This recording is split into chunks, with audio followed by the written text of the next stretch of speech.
first meeting with Booker, Yeah. and fast forward 15, 14 years, and the company you keep on screen ends up being Booker T and his court. Yeah. What And what was great with us was once we started wrestling together, we had fantastic chemistry.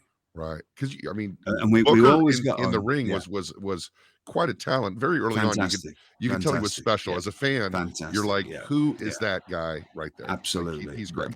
Fantastic. Right. So it was, there was, there was never any bad things with me and him. It was just that, like, oh, do me a favor, just stop going on about yourself. Right. That kind of a thing with me when I was younger, because I was, and this, he'll laugh about it now, but he used to be always like, I'm top 5 in the world, and I'm going, hang on, you've only wrestled in Dallas and a In few Georgia. shows Right. and a few shows in.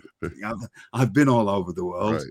and I've wrestled all of you. Just coming into the, you might get offended by this, but okay, so you've wrestled in Texas a bit, and you've wrestled in, you've done a couple of trips to Japan.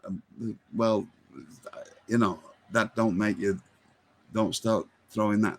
That Right. you're very good and you're excellent, and I know that, but you don't have to keep going on about it. You know what I mean? Like, it's just, Right. that was one of the things. That's just me. I'm just not a loud person, and I For just don't. sure. I just want to, I'll tell stories and whatever, but don't keep going on about it. And that became a bit of, afterwards. It became a running, like a joke with us, because we got, again, it was just initial few years that we were, but whenever we did anything with me and Bobby, any of the Blue Blood stuff, and that was All gone on professional. fantastically, Right. all professional.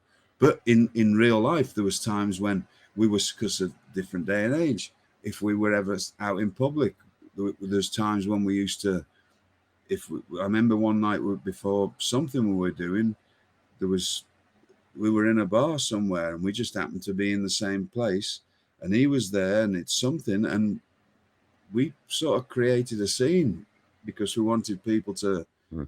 buy into what we did. And Right. I don't know if he was doing it I was just doing it for to make sure people, like, just grab people's attention, because that was a thing that came from, for many years, like, you just got to keep, again, we've talked about the strength of the job.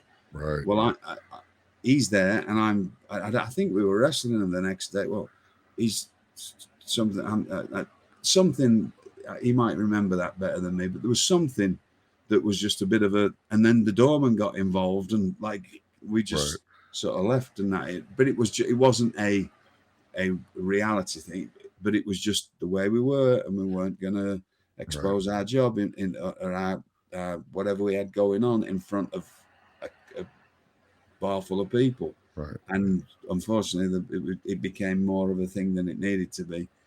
And again, he might remember that. But going on to, so there'd been that little bit of stuff at the beginning, and it was really nothing much. Right. But it was just that, and he still is, and I'll still say he's still too loud sometimes. And I think, well, like, we get on really well, but he's Right. just loud, right? And he gets a bit loud, and he gets a bit just over the top, and it's just, and I just sort of, Right. so, but with Stevie, it was the exact opposite. Me and Stevie always got on really well.